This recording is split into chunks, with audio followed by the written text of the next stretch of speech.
शास्त्र हो और चाहे कोई भी पौराणिक शास्त्र हो, अगर ज्योतिष नहीं है तो कुछ भी नहीं है।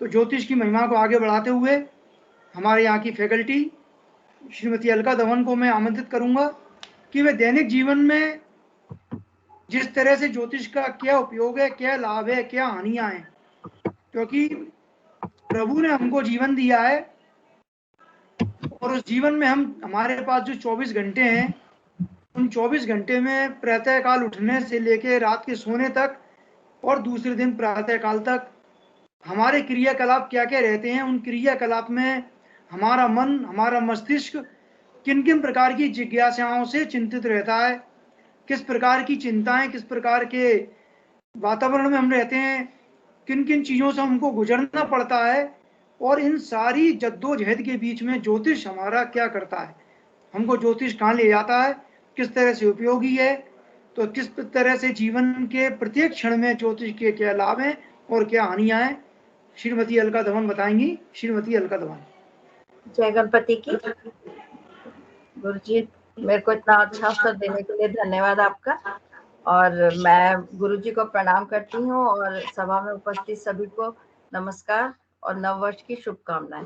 आज की, जैसा आप लोगों को पता है कि मेरा विषय है ज्योतिष से लाभ और हानि। तो जैसे कि आप चाहते हैं कि सब पहले अच्छा ही कार्य हो, तो सबसे पहले मैं आपको अलका जी, आपका वीडियो नहीं चल रहा है। अलका जी वीडियो खोलिए। चल रहा है? दिख रहा है सर, दिख रहा है, दिख रहा।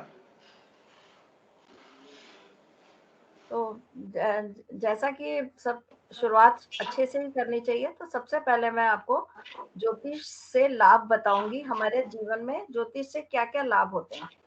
तो सबसे पहले, आज के युग में जब अपनी संतान को लेके माता पिता संतान की शिक्षा को लेके बहुत अधिक चिंतित रहते हैं, और हमारा ज्योतिष उसमें बहुत अधिक सहायता करता है।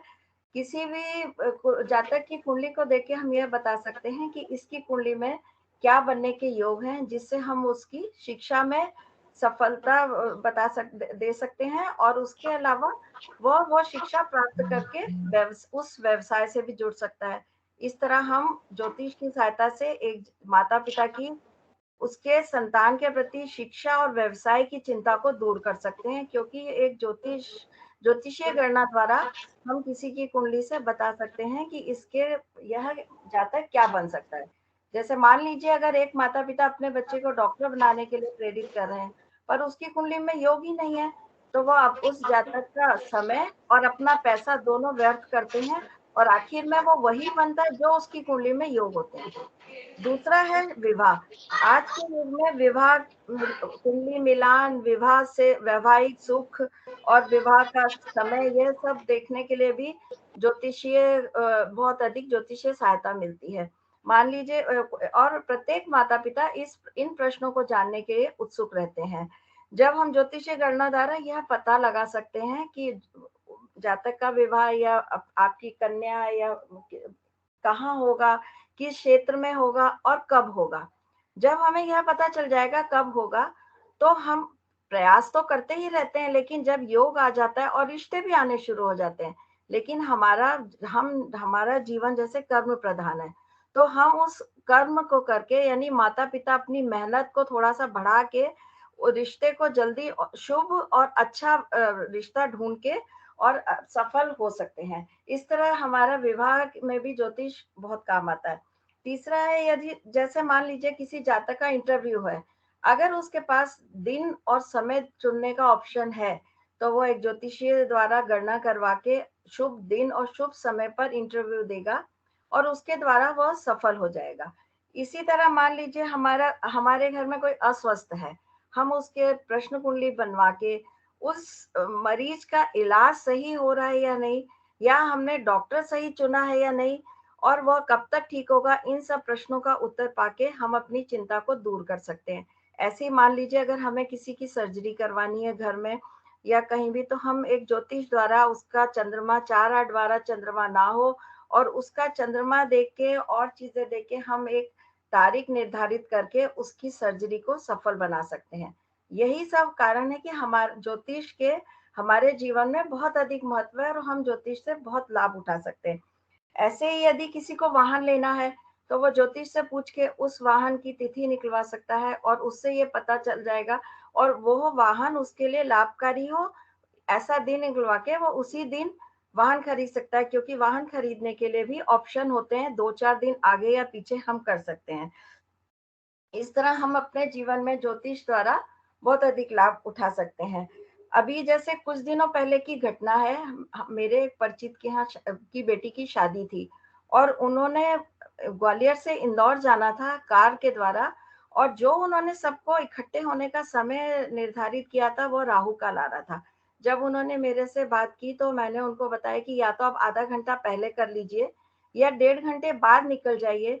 इसमें क्या था कि आप उनको कार से जाना था, इसमें 3 बातें थी कि उनके पास ऑप्शन था कि वो टाइम चेंज कर सकते हैं। दूसरा, उनकी बेटी नए जीवन की शुरुआत करने जा रही थी, तो राहु काल देखना ज़रूरी हो जाता है।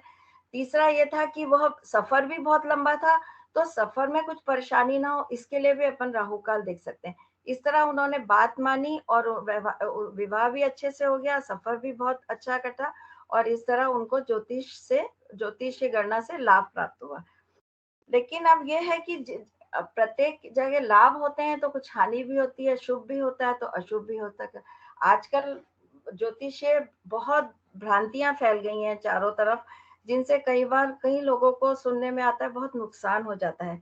जैसे सबसे ज्यादा जो आजकल सुनने में आता है वो है राहु काल। अगर राहु काल है तो राहु हम ये काम नहीं करेंगे, हम वो काम नहीं करेंगे। लेकिन अगर हमारे ऋषि मुनियों ने राहु काल बनाया है तो उसके लिए कुछ तोड़ भी निकाला होगा, उसका परिहार भी दिया होगा। जैसे ये शादी का कि हमने आधा घंटा पहले निकल जाना। ऐसी अभी एक सर्जरी का केस आया था कि सर्जरी थी और जो समय दिया गया डॉक्टर ने वो राहु काल में आ रहा था। अब वो मानी, डॉक्टर ने समय दिया, सर्जरी भी जरूरी थी, लेकिन वो लोग ये नहीं मान रहे थे कि हमें राहु काल में नहीं करनी है। तो उसका यही कर सकते हैं कि आप हॉस्पिटल में राहु काल के पहले पहुंच जाएं, राहु काल के पहले आप घर से निकल जाएं और इस तरह राहु काल को भी मान लें और अपना ये है कि अपना ऑपरेशन भी सफल कर सकते हैं। इस तरह हम कुछ तरीकों से ज्योतिष को जो हानि अशुभ को शुभ कर सकते हैं। ऐसे कई उदाहरण होते हैं हमारे पास जिनसे हम आजकल बहुत कई बार बहुत ज्यादा दुख होता है कि एक छोटे से गलती के कारण उन्होंने इतना बड़ा नुकसान उठा लिया। जैसे एक जातक का किस्सा सुनने में आया था कि उसका टेंडर भरना था और वो राहु काल देखता रहा और उसका टेंडर का टाइम निकल गया और इतनी अच्छी गोल्डन अपॉर्चुनिटी थी जो उसके हाथ से निकल गई। इस तरह हम लोग को इस भ्रांतियों से दूर हटना चाहिए। आजकल यूट्यूब, फेसबुक पे ऐसी बहुत सी सुनने में आता है। ऐसा नहीं है कि आप सुनिए, सबकी सुनिए, सब पढ़िए, लेकिन आज की युवा पीढ़ी से मैं यही कहना चाहूंगी कि अपना विवेक इस्तेमाल करिए। ये देखिए कि अगर उस चीज से हमें नुकसान हो रहा है तो हमें उसको कुछ तोड़ के कुछ और तरीके से ले लेना चाहिए। यह नहीं कि हम उसमें उतना नुकसान कर ले, क्योंकि ज्योतिष कभी भी किसी के नुकसान के लिए नहीं बनाया गया है। हमें यूट्यूब और फेसबुक पे हम देखते हैं, बहुत कुछ देखते हैं, लेकिन उसको उसमें अपना विवेक इस्तेमाल करके और हमें उसको उपयोग में लाना चाहिए। कभी भी गलत उसमें नहीं जाना चाहिए। जैसे कल ही रात की बात है, एक फोन आया, उसमें ये कहा गया कि फेसबुक पे देखा है कि पीली कोड़ी रखनी है लॉकर में। ठीक है, लॉकर में रखिए, ये सब ठीक है, लेकिन उसके साथ ये भी तो देखिए आजकल, क्योंकि ज्योतिष हमेशा देश काल और पात्र के हिसाब से बदलता जाता है, इसीलिए कहते हैं कि ज्योतिष में हमेशा अपडेट रहना पड़ता है। अब आप देखिए, कोड़ियां तो रख देंगे, लेकिन आजकल लॉकर में कैश रखता कौन है? आजकल डिजिटल युग में सब ट्रांजैक्शन क्रेडिट कार्ड से होते हैं। अब जब आप कोड़ियां रख के कैश नहीं रखेंगे वहां पे, तो ये उपाय लक्ष्मी जी को अट्रैक्ट करने का है। लक्ष्मी जी अट्रैक्ट कैसे होंगी? जब लॉकर खाली रहेगा तो उसमें क्या होगा, हम कुछ भी सामान भर देंगे और वो कोड़ियों का जो जो प्रभाव है वो कम हो जाएगा, और फिर हम एक एस्ट्रोलॉजर को दोष देंगे कि हमने तो ये उपाय किया था और ये सक्सेस नहीं हुआ। लेकिन ऐसा नहीं है, हमें एस्ट्रोलॉजर को दोष नहीं देना चाहिए, हमें अपना हमेशा अपना विवेक इस्तेमाल करना चाहिए। आजकल तो जैसे कुंडली मिलान भी सॉफ्टवेयर पे कर लेते हैं, ऐसे संवेदनशील रिश्ते को ऐसे अपने उसको भी दांव पे लगा देते हैं। सॉफ्टवेयर कभी गलत भी हो सकता है। कुंडली मिलान कर लेते हैं, उसमें अगर आ गया ऐसा है और वो विवाह निर्धारित कर देते हैं, या कभी कभी सॉफ्टवेयर ये कहता है कि कुंडली मिलान नहीं हो रहा, तो अच्छे से अच्छा रिश्ता भी छोड़ देते हैं। ऐसे कई केस आते हैं जब उनको समझाना पड़ता है कि कुंडली में अगर ये दोष आ रहा है तो इसका परिहार भी हो रहा है, आप उसको भी देखिए, आप परिहार भी देखिए, उसके बाद निर्णय लीजिए। तो यही है कि हमारे जीवन में ये जो भ्रांतियां हैं ये बहुत अधिक फैल गई हैं। हम लोग को यूट्यूब और फेसबुक से सब सुन सुन के हम लोग कुछ गलत निर्णय ले लेते हैं, जिससे हमें बहुत पछताना पड़ता है।